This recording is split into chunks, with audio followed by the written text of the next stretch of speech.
Hey, what's up guys? It's been a while since I've been putting anything up on YouTube, on the channel. I do apologize, but if you haven't followed us on Facebook, we have some exciting news. If you haven't been paying attention to our Facebook, is that we got a new project car. We've been wanting to have the project car for a long time so that we can provide you guys with some pretty cool content, and we finally managed to find one for pretty cheap. I'm not gonna lie. If you look at our Facebook too, you'll know that what we're gonna put in the car. And if you don't know, so I'm just gonna keep you guys updated. So we're gonna put an M52 series engine in a RX-7 FC Series 1. So it's an 86 FC. We picked it up in Sacramento. We trailered it all the way back down to San Jose, and it was an interesting experience. Since it was the first time we've ever trailered a car, it was quite a learning experience. It wasn't too difficult, but a little bit of figuring it out. So once we got that trailer back down here, we've been going at it, trying to find parts to put the car together. It's a rolling shell. Every day, I've been going down to Pit Row, one of the people we're partnering with, to work on our car. Daryl and I. So basically, we're stripping that thing down. We're keeping the bare essentials we need and addressing any of the issues that are common to the FC chassis. And I will make a video of that, you know, more in detail if you don't know exactly what I'm talking about. And as well as the engine's already over there, the 52. And this is what I've been excited to do, is put this hat on. I don't know if you can see it. I'll probably look really silly because this fucking cap is a trucker's cap. Yep, American Imports down in San Jose off of Leo Avenue. They're the guys who hooked us up with the engine. They've been helping us out with this process as well. So is Pit Row, but I want to say something first, because many people probably have already dealt with Pit Row, since, you know, if you're in San Jose area and you like working on your own car, you probably have at least heard of them. And they're a DIY garage, Pit Row, if you don't know. So please do check them out. I'll leave a link in the description to check out their website and their Facebook and all that stuff. But American Imports, Perry, you've been one of the greatest people we've met in this entire build process. You've been instrumental to the progress that we're making, being flexible with us and working with us to essentially put this engine in a friggin' car that never was meant to be. But yeah, thanks guys at American Imports. You guys have been awesome. Your guys' warehouse is huge and fascinating, and it's like, this is what I said to Daryl when we were walking around. It's as if it's the guy's version of shopping at a clothing store. And I say that because until you've like seen shelves upon shelves of engines, transmissions, wheels, tires, accessories that you might need for your car, like it's awesome when you just go, oh, that's an S500 engine. That's an LS1, or that's you know, K24 out of an Ultima, or whatever. You see these engines, and they're everywhere, and they're just like the coolest things you could possibly ever imagine. And you just go around, get all nerdy and stuff, and you just like browse around, poke at stuff, and it's really cool. It gets your creativity flowing, you know, your imagination going. Right now I am driving, I don't know what the city's called. It's past Modesto, it's past Tracy, all that stuff. It's by the foothills of Tahoe. We're picking up a set of 5-lug conversion hubs for the FC, since the 4 lugs on the Series 1, because we didn't get a GLU, I believe, or whatever the trim code was, or a Turbo 2, so we don't have the 5 lugs. And the first big upgrade we're going to do for the car with brand new parts is going to be wheels and tires. Part of the problem is 4 lugs for the FC or for that bolt pattern, which is 4x114.3, is quite limited for the 4 lugs. And if anybody really knows about that number, 4x114, that is the 240SX size, as well as I believe the Evo and Evo 8 lug hub size. And you'd be surprised that there aren't that many 4 lug ones. Maybe if you buy used, maybe if you go on Craigslist, you'll be able to find a couple. But our goal is performance orientated, so most of the wheels you'll find are mostly for show and quite heavy and stuff like that. So that's not what the application we need. We need light ass wheels, so 15-pound wheels at best, because we want 17x8, 17x9, 17x10 length diameter, width diameter, whatever, of wheels for the car.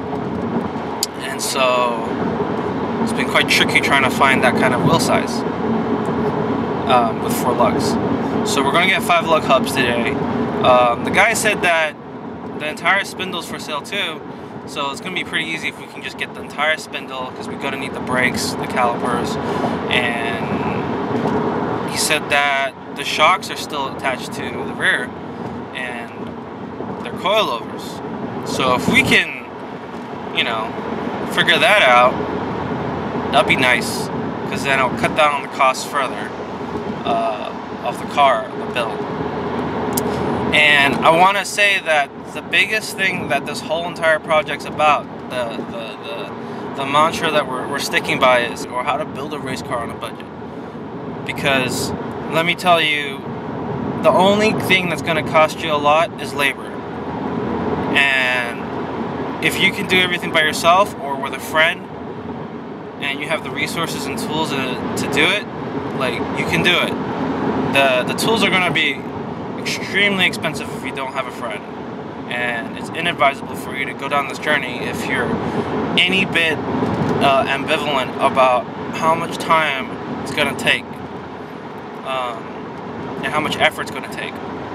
But if you really want to do it, you can do it cheaply, because sure, like I say, this is a lot of hours, but even if you were to build it, you know, with an unlimited budget, it's still quite a lot of time. It's still a lot of money. I mean, more money, because you'd be paid for somebody else for the labor, and that's something that not everybody can afford.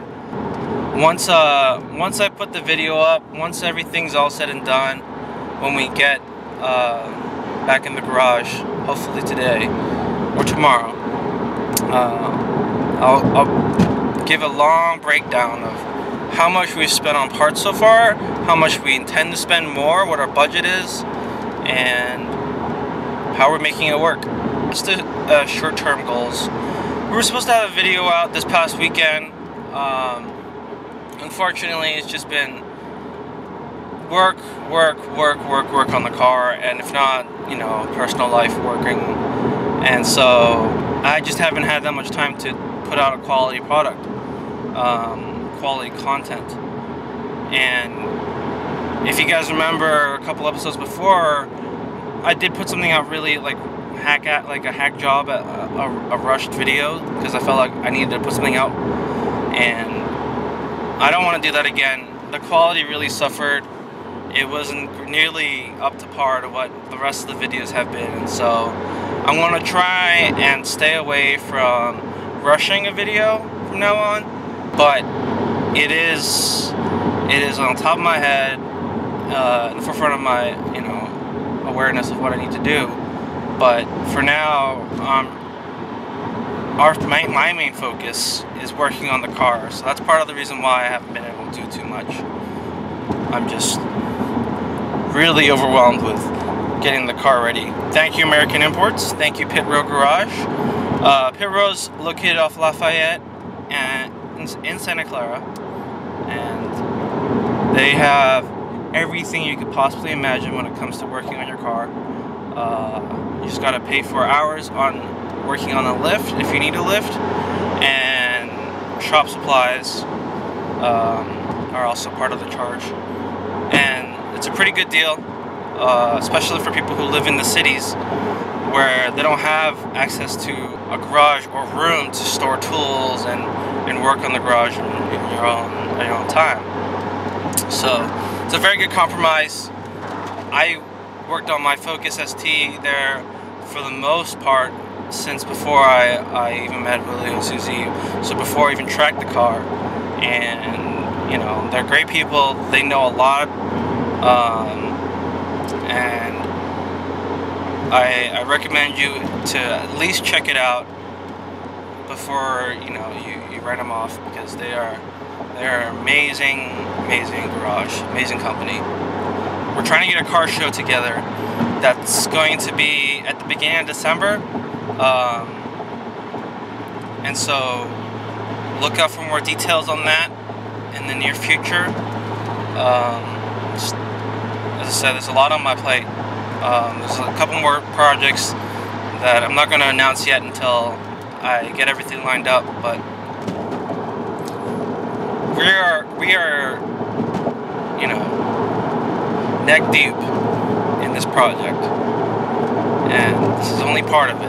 It's just the tip of the iceberg. We want to keep doing this, so please check out our Facebook to follow along the build process. That's where I'm going to do essentially like mini vlogs, so you can stay up to date with what we're trying to do. I'm going to keep YouTube as the finalized projects of footage and all that stuff, and keep it quality, if you know what I mean. Everything else is going to just be on Facebook. We're going to try and keep it simple, streamlined, so the production quality is not going to be as high on Facebook, but you'll still see what the hell we're doing, and I feel like you guys will be interested in looking at the FC and checking out the engine. It's a lot of fun, it's really cool, and I'm really excited to finish up the project, since our deadline is December 19th to 20th, because we're going to try and track the car on Buttonwillow. And it is a very ambitious project, because currently today, I believe, is the 11th of November. So we currently have about a month and 10 days or so to put everything together for the car. Fabricate motor mounts, get the ECU all wired up, get that tuned, and then on top of all that, suspension components, buying them up, putting them on, which is not going to be too difficult, especially since everything's going to be coming out of the car. But yeah, please, once again, like and subscribe. It really helps us out, and more importantly, check us out on Facebook to keep following along with our build process. And yeah, man, guys, I'll see you guys next time.